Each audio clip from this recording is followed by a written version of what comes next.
Bismillahirrahmanirrahim. Assalamualaikum warahmatullahi wabarakatuh. Kembali lagi dengan saya Binandia. Pada kesempatan hari ini saya akan sedikit berbagi ilmu mengenai persiapan menyusui. Mudah-mudahan yang sedikit ini besar manfaatnya. Langsung saja. Nah, sebelum ke materinya, izinkan saya untuk menjelaskan terlebih dahulu mengenai goals atau poin-poin penting yang akan kita bahas nanti. Yang pertama adalah pengetahuan mengenai laktasi. Harapannya setelah menonton video ini, pengetahuan mengenai laktasinya bertambah. Kemudian menjaga kebersihan puting, nutrisi, teknik relaksasi, perlengkapan menyusui sesuai kebutuhan, dan bersama pasangan mendukung proses menyusui. Walaupun memang yang menyusui itu adalah wanita, namun sangat penting peran pendukung itu.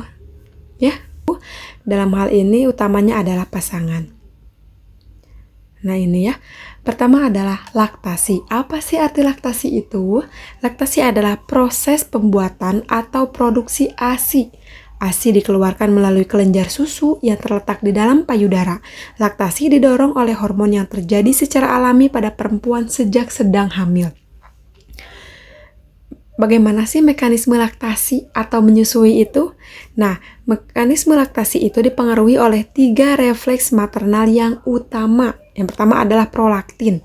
Apabila dirangsang dengan isapan bayi, akan menimbulkan impuls yang dikirim ke hipotalamus. Hipotalamus itu di otak kita ya.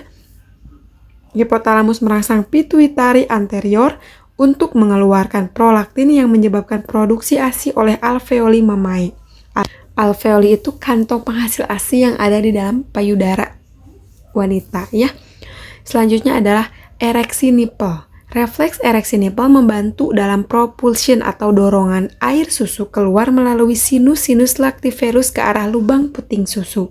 Nah, di dalam payudara wanita itu nanti saya jelaskan ya, nanti akan ada alveoli, ada sinus lactiferus, ductus, dan lain-lainnya. Selanjutnya adalah refleks let down. Pancaran air susu dari alveoli dan aliran air susu terjadi sebagai hasil pancaran air susu atau disebut refleks let down. Jadi ketika bayi menghisap, nanti itu isapan bayinya kan akan merangsang hipotalamus sehingga memerintahkan ke pituitari yang mana nanti terangsanglah dan keluarlah air susu yang akan dihisap oleh bayi. Jadi antara hisapan bayi dengan perintah dari hipotalamus itu saling berpengaruh terhadap keluarnya ASI. Nah ini anatomi payudara ya. Menyusui merupakan proses yang cukup kompleks. Dengan mengetahui anatomi payudara dan bagaimana payudara menghasilkan ASI akan sangat membantu para ibu mengerti proses kerja menyusui yang pada akhirnya dapat menyusui secara eksklusif. Nah kenapa anatomi payudara itu harus diketahui oleh para ibu yang akan menyusui? Nah ini salah satunya agar ibu tuh mengerti bagaimana sih kerja ASI itu, kok bisa ASI itu keluar dari payudara kita sebagai wanita ya. Harapannya agar ASInya semakin deras nanti karena kita mengetahui proses tersebut. Nah izinkan saya jelaskan satu persatu ya. Nah, areola adalah daerah berwarna gelap yang mengelilingi puting susu. Nah puting susu itu yang di tengah ya, areola nanti area coklat, sebelah sini areola, yang bagian luar areola itu alveoli, kantong penghasil ASI yang berjumlah jutaan. Hormon prolaktin mempengaruhi sel alveoli untuk menghasilkan ASI. Nah ini yang kayak anggur ini ya. Kemudian ductus lactiferus, saluran kecil yang berfungsi menyalurkan ASI dari alveoli ke sinus lactiferus atau dari pabrik ASI ke gudang ASI. Nah jadi alveoli ini termasuknya disebutnya itu pabriknya ya, atau pembuat ASI-nya lah gitu. Nanti yang menyalurkannya adalah ductus. Nah ini kayak jalan-jalannya gitu, jalurnya yang kecil, yang menyempit ini. Nanti ke gudang ASI, gudangnya ASI itu sinus lactiferus atau ampula, kayak ampul kan ini nih yang putih ini. Saluran ASI yang melebar dan membentuk kantung di sekitar areola yang berfungsi untuk menyimpan ASI. Nah, terakhir adalah jaringan lemak dan penyangga yang menentukan besar kecilnya ukuran payudara. Nah, untuk ibu-ibu nih, kadang ada ibu yang merasa pesimis atau tidak percaya diri karena untuk payudaranya kecil misalnya. Aduh, ke payudara saya kecil nih, saya takut nggak bisa menyusui maksimal.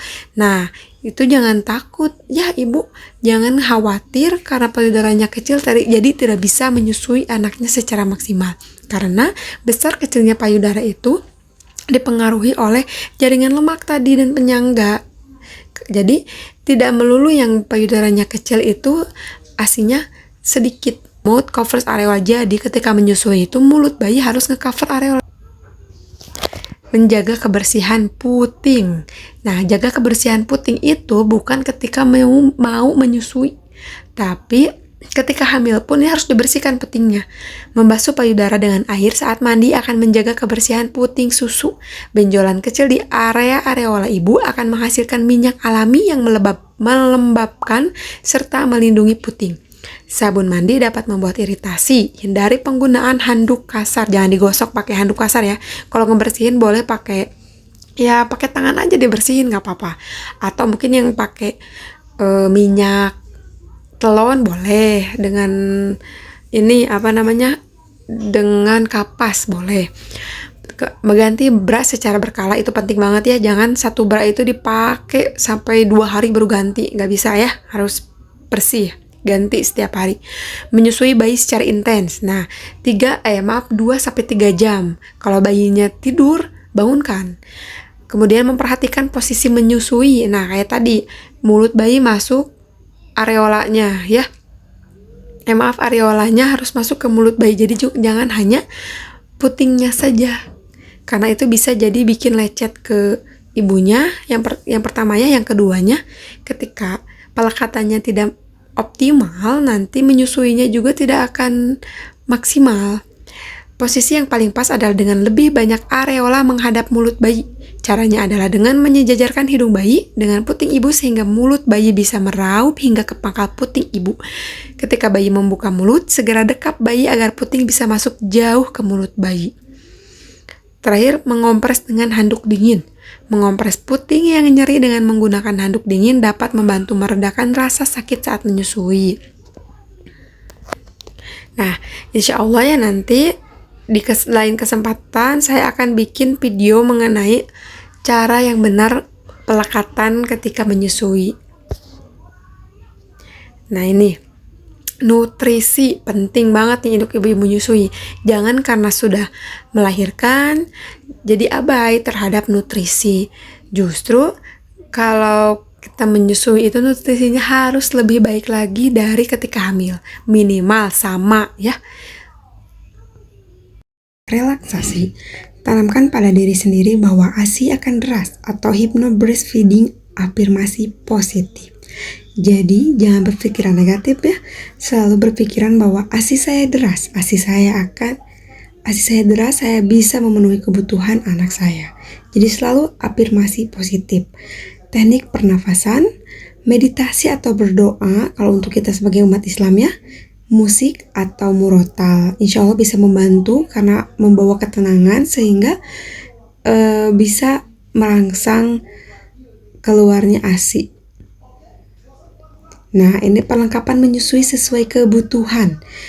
Baju menyusui, breastpad, bantalan beraya berfungsi menyerap ASI yang mungkin rembes atau bocor, alat pompa ASI yang manual atau elektrik, bantal menyusui, cooler bag atau box sebagai tempat menyimpan ASI perah, nipple cream, kantong ASI, bra menyusui, nursing cover untuk menutupi yang ingin menyusui di tempat umum atau ruang terbuka, baju bayi dan kain perlak untuk diletakkan di dada agar tumpahan ASI tidak mengotori pakaian.